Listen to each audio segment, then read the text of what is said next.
Dibondrano ny teny ampitatafika nandritra ny iny orambe iny moa dia maro ny toerana dibondrano tahaka ny ampitatafika afaratetezana.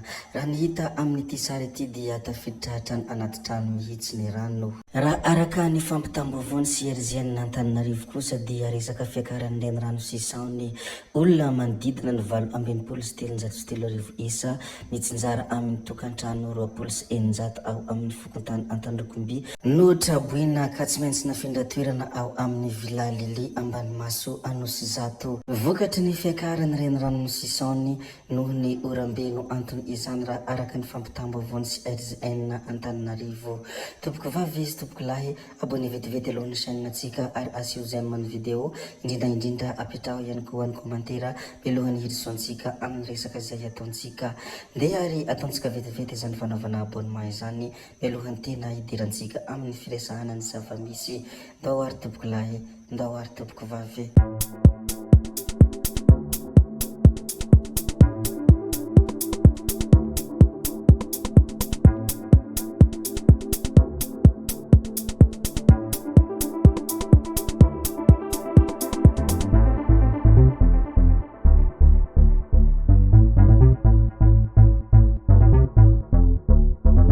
Handeha amin'iny faritra Sofia iny isika, Sekam Sofia 5 taona niarahana tamin'ny vahoaka ary mihatsara hatrany ny tolotra misy. Ankoatra ny fampindramam-bola sy ny fiahinany tanjaha maniry ny votra amin'ny fiainana sy hanatsarana ny fihariany dia mikajy vola hitsinjovana ny hoavy ihany koa ny Sekam Sofia. 5 taona niasana izy ankehitriny ary efa miparitaka amin'ny distrika sy ny komina maro ao amin'ny faritra Sofia ihany koa. Ho fitsinjovana ny mpiarabelona hoy ny talem-paritra Rakotovelo Rijalalaina nilaza fa mitombo isan'andro ny mpikambana tonga miditra ao anatin'ny Sekam Sofia. Ho fanombohana ny taom-baovao 2024 sady fifampiarabana tratran'ny taom-baovao dia nanatanteraka diabe namakivaky tanàna ny fianakavian'ny Sekam Sofia izay nahitana ireo tompon'andraikitra maro avy any amin'ny distrika 7 mandrafitra ny faritra sy ny komina efa misy azy. Nanome ny fanazavana moa izy ireo ary anisan'ny voalaza tao anatin'izany fanazavana izany moa ny hoe mahazo tombony ny tantsaha amin'ny fisian'ny Sekam Sofia noho ny fahamatorana misy eo aminy. Ny ilazaintsika hafa manaraka ihany koa dia loharanom-baovao izay hita tao amin'ny pejy lapany mahazo arivo.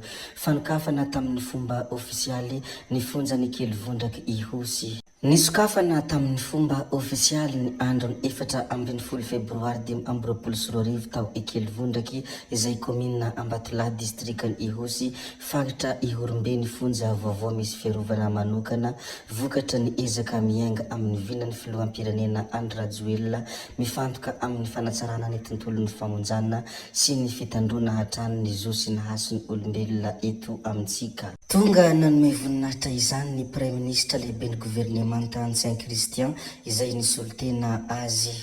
Ary ampahafantarina etona ihany koa dia nanotrona ny fotoana ny mpitahiry ny fitomboka sem-panjakana ministry ny fitsarana Rakotomandimby Benjamin Alexis, ireo olom-boafidy, ireo solitena mpanjakana sy ireo tompon'andraikitra ambony maro ary ireo solitenany ireo mponina eny ifotony. Nanambara ny Prime Ministre fa ilaina dia ilaina ny toerana toy itony hanarenana ireo minia eo anivon'ny fiarahamonina sy hitaizana azy ireo mba ahafahana miverina sy mandray anjara indray amin'ny fiainany andavanandro aorian'ny fanefany izy ireo ny saziny.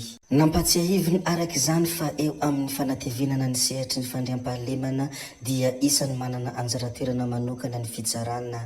Izany indrindra hoy izy no nametrahana ireo fitsarana ambaratonga voalohany vaovao eo anivon'ny distrika maro eto amintsika sy nananganana fonja vaovao ihany koa. Ankoatra izany ny fanofanana sy fandraisana ho mpiasam-panjakana mpandraharahan'ny fonja maro ary fameloma maso sy fampitombona ireo kampianao manerana ny nosy.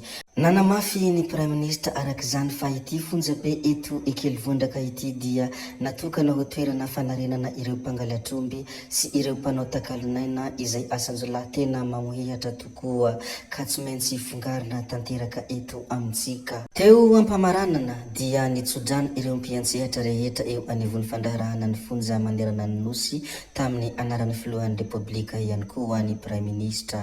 mba hananany izy ireo herin-tsaina mandrakariva amin'ny fisahanana ny asa andavanandro sy hijoroany izy ireo hatrany ao anatin'ny fahitsina ary ny fahasahina hanohitra sy hiady amin'ny kolikoly. Mampibaribary ny ezaka fanakekezana ny vahoaka izao vokatra hita maso azo tsampahitanana izao hoe izy hatrany sady mampirisika hatrany amin'ny fitondrana fanovana lalimbaka eo amin'ny sehatra maro hampandrosoana ny firenena mba hijerena amin'ny antsiprian'ny lafimpiainan'ny malagasy tsy ankanavaka. Rehefa avy nilaza resaponja iny moa isika dia andeha ary isika hijery kely ny famakifakana izay nataon'ny pejy politika ranoray.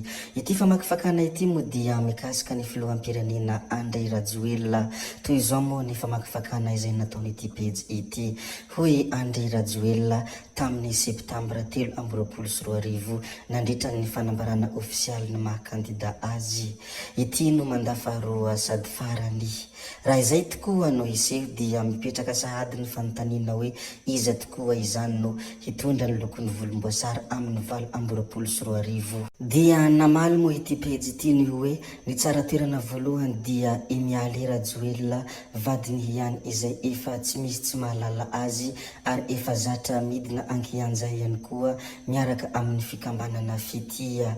Izy ihany koa no azo antoka indrindra fa tsy hivadika amin'ny Andry Rajoelina sy Mamy Ravatomanga toy ny nataony hery Rajaonarimampianina tamin'ny 2024. Ny faharoa ihany koa izay azo eritreretina dia ben'ny tanàna vaovao Harlala Ramanantsoa izay tompiny tanànan'ny Antananarivo. Efa indroa ihany koa izay no nisy ben'ny tanànan'ny Antananarivo lasa filoha teo amin'ny tantara ka mety hitsira any anatiny ihany ny faniriana. Raha ny toetrany ihany koa dia mety ho marionnette ihany kanefa tadidio fa toy izany ihany koa no ny everana any hery Rajaonarimampianina tamin'izany fotoana. Ny fahatelo izay azo eritreretina ihany koa dia super président Mamy Ravatomanga tompony vola sy ny fitaovana mampihodina ny vovonana Irmara, Ipara sy ny sisa ary tompony famaritana paikady ihany koa. Saingy haka ny premier plan amin'izay ve izy amin'ny 2024 sa hanosika kandida ambadika ihany. Ny tena sarotra aminy dia ny ahita solon'ny Andry Rajoelina izay mpiara-miasa fidèle tamin'ny hatr'izay. Ny azo eritreretina sy mety hitranga ihany koa dia i Andry Rajoelina ihany no kandidaka hivadika amin'ny teny nomeny tamin'ny taona 2024. Tsy ho sarotra aminy mihitsy izany fa ilaza fotsiny izy hoe rehefa ny hainy ny feon'ny vahoaka dia hanao referendum makahirotsaka fanitelony indray amin'ny 2024 mba hanohizany ny asa efa natao sy ny fampandrosoana efa natomboka. Saingy ho ity pejy izay nanao famakifakana ity dia mbola resadresaka daholo aloha izany ankehitriny fa tsy mbola fantatra izay mety hitranga mandrapahatonga ny io fotoana io. Ahoana ary ny hevitrao, iza no mendrika indrindra ho ity pejy ity raha nametraky ny fanontaniana manoloana ny izany famakifakana izay nataony izany. Ho an'izay manan-kevitra moa dia mametra hevitra ary ho an'izay manambalina amin'izany fanontaniana izany dia apetra ao anatin'ny komantera ny valiny. Tompoko vavy sy tompoko lahy, zay ihany koa no namarana ny videontsika koa dia makasitraka anareo na vitany haino hatramin'ny farany ary mbola manentana anareo foana ny mbola hanaraka ny video manaraka izay alatsaka hiaty misesisesy. Zay fa tsy ataonay lava ny resaka hametra veloma izahay veloma vetivety amin'ny manaraka indray no manao ny misimisy veloma ary tompoko lahy veloma tompoko vavy.